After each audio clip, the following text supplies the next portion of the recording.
శ్మశానానికి మోసుకెళ్తున్న శవాన్ని శ్మశానం ఓ మాట అడిగిందంట.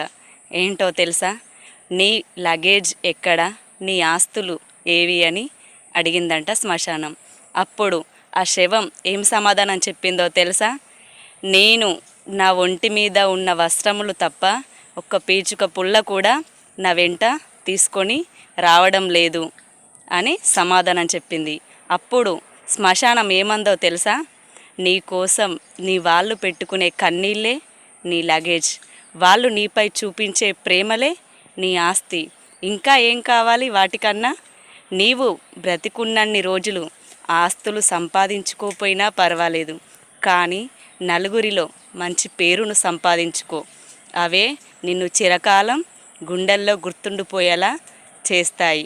నా మాట మీకు నచ్చినట్టయితే తప్పకుండా మీ వాళ్ళతో షేర్ చేసుకోండి.